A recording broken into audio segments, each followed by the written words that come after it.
देखिए बीपीएससी में सबसे इम्पोर्टेंट सेक्शन है इंडियन हिस्ट्री, मतलब हिस्ट्री प्रॉपर हम लोग करते हैं।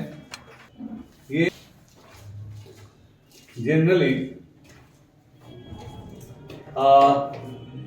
मिनिमम 35 सवाल और एक बार मैक्सिमम 45 सवाल आया हुआ है। तो आप समझिए कि 150 में आउट ऑफ 150 35 से 40 के बीच एवरेज मान के चलिए। 35 प्लस ही सवाल रहता है, 35, 38, 39, 40 एवरेज अभी आ रहा है। इंडियन हिस्ट्री से सवाल है और मान लीजिए आपको 90 नंबर या 95 नंबर आपको पास करने के लिए चाहिए। तो अगर 35, 37, 38 सवाल यहां से आ रहा है तो इसका कितना वैल्यू है पास करने और न करने में समझने का, है ना। क्योंकि पिछले साल के इम्तहानों में जो औसतन आप देखिएगा वो मिनिमम 35 है और एक बार केवल 45 आया, नहीं तो 40 के बीच में रह रहा है। अब जानते हैं कि हिस्ट्री में 3 हिस्सा होता है, एंशिएंट है, मिडिवल है और मॉडर्न हिस्ट्री है ना। एंशिएंट हिस्ट्री, मिडिवल हिस्ट्री और मॉडर्न हिस्ट्री। एंशिएंट और मिडिवल हिस्ट्री का जो वैल्यू है वो कल्चरल ज्यादा बढ़ गया है ना। पॉलिटिकल थोड़ा घट गया है और इम्तिहान में जो भी सवाल आता है वो सबसे ज्यादा मॉडर्न हिस्ट्री से आता है। मॉडर्न हिस्ट्री जैसे हम लोग का फ्रीडम स्ट्रगल है, तो जरूरी भी होता है कि जब आप प्रशासक बनने जाने की लाइन में हैं तो आपको अपने रिसेंट पास्ट का नॉलेज ठीक ठाक होना चाहिए। हम किन परिस्थितियों में आज़ाद हुए हैं, कौन सी, जैसे अभी हम लोग किताबें पढ़ भी रहे थे एनसीईआरटी में, कौन सी चुनौतियों का सामना हमारा देश कर रहा है, संविधान वाले में भी आपने पढ़ा। तो आप सरकार के हिस्सा होने के नाते जब सरकार उन चुनौतियों से निपटने का प्रयास करती है तो आप एक महत्वपूर्ण इंस्ट्रूमेंट होते हैं सरकार के लिए गए निर्णयों को कार्यान्वित करके जमीन पर पहुंचाने में। इसलिए आपको ये नॉलेज होना चाहिए कि हमारा देश किन परिस्थितियों से निकलकर बाहर आया है और किस तरह के समस्याओं, चुनौतियों का सामना कर रहा है और हमको इसको कहां ले जाना है। तो मॉडर्न हिस्ट्री से सबसे अधिक सवाल आता है ना। इसमें मेंस में भी हिस्ट्री से 114 नंबर का सवाल आता है। जो पेपर 1 का यूनिट 1 है वो 114 नंबर और 3 सवाल वहां से आपको सॉल्व करना होता है। तो एक पेपर अगर 300 नंबर का है ना, तो 3 सवाल 6 और 2 8 सवाल का जवाब देना होता है। तो इस तरह से आपके लिए यहाँ पर जो सवाल का है कि हिस्ट्री से यहाँ 35-40 सवाल और यहाँ 114 नंबर का सवाल है। इसलिए हिस्ट्री पर बहुत प्रॉपर तैयारी करनी या सफल होने वाले लोगों के लिए प्रॉपर तैयारी करना बहुत जरूरी होता है। जब 6 to 12 हिस्ट्री आप एनसीईआरटी पढ़ लेते हैं तो आप वैसे बहुत सारे चीजों से ऑलरेडी परिचित हो जाते हैं जो प्रीलिम्स और मेंस के लिए जरूरी है। इसके बाद अगर अंत में फिनिशिंग टच देने के लिए एंशिएंट हिस्ट्री है आर.एस. शर्मा का, प्राचीन भारत आर.एस. शर्मा, मध्यकालीन भारत हर्षचंद्र वर्मा, सतीश चंद्र और आधुनिक भारत बिपिन चंद्र। हिंदी में ये तीनों किताब ओरिएंट ब्लैक स्वान से आता है ना। हिंदी में ये तीनों का तीनों किताब ओरिएंट ब्लैक स्वान से आता है। और आर.एस. शर्मा का जो अंग्रेजी है, और अंग्रेजी में भी मेडिवल और मॉडर्न ओरिएंट ब्लैक स्वान से आता है और अंग्रेजी में एंशिएंट पास्ट करके ऑक्सफोर्ड से आता है ना। तो ये 3 किताब भी आप ले सकते हैं। मेंस के लिए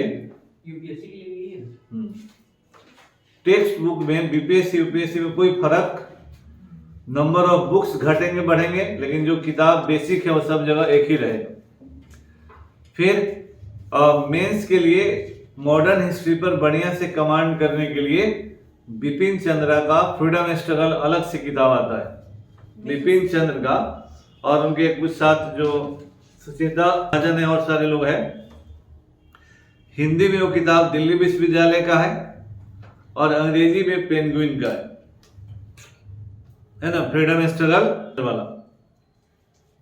ये किताब इतना पढ़ लेने से आप बीपीएससी दीजिए, यूपीएससी दीजिए, फिर कुछ भी कसर बचता नहीं, ऑलमोस्ट विल बी कवर्ड।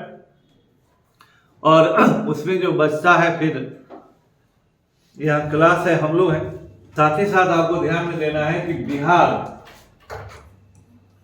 का इतिहास भी इसमें शामिल होता है। एंशिएंट हिस्ट्री बिहार का, मेडिवल हिस्ट्री बिहार का, मॉडर्न हिस्ट्री बिहार का, है ना। तो ये केवल यहाँ इंडियन हिस्ट्री नहीं होता है। जब कोई भी स्टेट पीसीएस आप देने जाते हैं तो हर रेलिवेंट सेक्शन में, अगर मैं झारखंड कोई देने गया, यूपी कोई देने गया, मध्य प्रदेश कोई देने गया, तो आपको जान के समझना है कि वहाँ के स्टेट के बारे में हर सेक्शन में जानकारी पूछी ही जाएगी। बिहार उतना ज़्यादा बिहार सेंट्रिक नहीं हुआ है, लेकिन फिर भी जैसे हिस्ट्री में, ज्योग्राफी में, इंडियन इकोनॉमी में, करंट अफेयर्स में बिहार रिलेटेड सवाल रहना ही रहना है। तो बिहार में बाजार में भी बहुत सारी किताबें आजकल, तो सबसे ज़्यादा बिकता है तो बहुत सारी किताब है। क्राउन का भी है, लगता है ओरिएंट ब्लैक स्वान का भी है, हाँ। और प्रॉपर जो हिस्ट्री है बिहार का, इतिहास जो है, एक बार बहुत पहले हम लिखे थे, उपकार प्रकाशन से है, अभी भी है, बिहार का इतिहास एवं संस्कृति। तो फिर बिहार हम ही पढ़ाएंगे आपको, और प्रयास करेंगे कि 70वीं इम्तिहान से पहले तक मेरा कम से कम एक किताब आ जाए मॉडर्न हिस्ट्री बिहार का, जो, लेकिन अभी तो वो हिंदी में ही आएगा। ओरिएंट ब्लैक स्वान से बचा हुआ तो 2-4 चैप्टर है, 12 चैप्टर लिखा गया, लेकिन 2-4 चैप्टर कई महीना में लिखाएगा पता नहीं। लिखाने के बाद 2-3 महीना लगता है उसको छपने में कम से कम। तो मॉडर्न हिस्ट्री जो बिहार का वो आएगा, वो एक फिर ऑथेंटिक किताब और अपने आप में एक टेक्स्ट बुक होगा। टेक्स्ट बुक लिख रहे हैं इसलिए थोड़ा टाइम लग रहा है, उसको हम कोरोना काल से लिखना स्टार्ट किए जो अभी तक खत्म ना हो, है ना। तो टाइम लगता है उसको लिखने में। टेक्स्ट बुक लिखना कोई आसान काम नहीं है, इधर उधर नहीं करना होता है, उसमें ओरिजिनल बातें लिखनी होती हैं पढ़ पढ़ के। तो बिहार के इतिहास को भी बढ़िया से पढ़ने का जरूरत होता है। और उपकार प्रकाशन से भी जो मेरा किताब आया था, ओरिजिनल टेक्स्ट था वो, तो उसमें भी जो मेडिवल और मॉडर्न हिस्ट्री है, क्योंकि बिहार का जो एंशिएंट हिस्ट्री है वो भारत का ही एंशिएंट हिस्ट्री है। जो वैदिक पीरियड है, प्री वैदिक पीरियड है, वो थोड़ा सा है। अदरवाइज मगध का उत्कर्ष, मगध पढ़ेंगे, अंग पढ़ेंगे, वैशाली पढ़ेंगे, भारत के इतिहास में बिहार में वही है। मौर्य वंश बिहारे है ना, शुंग वंश बिहारे है, कर्ण वंश बिहारे है, गुप्ता वंश बिहार और यूपी है। तो इसीलिए एंशिएंट हिस्ट्री जो है वो लगभग एंशिएंट बिहार है। शेष चीज होता है मेडिवल और मॉडर्न। तो उस किताब में भी मेडिवल मॉडर्न एकदम ओरिजिनल टेक्स्ट है। आप तब तक अगर इतिहास पढ़ना हो तो उसको भी लेके पढ़ सकते हैं। जो बेसिक नॉलेज इम्तहान में आने वाले सवाल वहां से आ जाता है ना। और यहाँ भी हम पढ़ाएंगे ही। तो इसीलिए हिस्ट्री पर एक समग्र, क्योंकि जब आप मेंस भी पढ़िएगा तो उसमें बिहार सेंट्रिक सवाल ज्यादा होता है ना। मेंस में भी बिहार का इतिहास से एक सवाल रहेगा, बिहार की संस्कृति से एक सवाल रहेगा। अभी थोड़ा सवाल पूछने का ट्रेंड बदला है तो टॉपिक थोड़ा ज्यादा कवर होगा। इसीलिए प्राचीन भारत तो प्राचीन बिहार, मध्यकालीन भारत, मध्यकालीन बिहार, आधुनिक भारत तो आधुनिक बिहार। और मेंस का सिलेबस फिर थोड़ा गांधी, नेहरू, टैगोर या थिंकर्स वगैरह आता है। ट्राइबल रिवेलियन भी आता है, ट्राइबल रिवेलियन पीटी में भी पढ़ना है तो वहां भी आता है। तो कहने का मतलब है कि अगर कोई भी आदमी बीपीएससी पास करना चाहता है, जर्नलिस्ट स्टूडेंट है, तो इतिहास पर समग्र कमांड करना जरूरी है। और यह जो सॉलिड तैयारी होगा, एनसीईआरटी 6 to 12, ये ओरिएंट ब्लैक स्वान का किताब तीनों है ना, और कुछ एडिशनल किताब लेके आप सीधे इस विषय पर पूरी के पूरी कमांड कर सकते हैं। और प्रीलिम्स और मेंस दोनों ही इम्तहानों में अच्छा करने के लिए जरूरी है कि आप इतिहास पर अपना पूरा कमांड करें। ठीक है।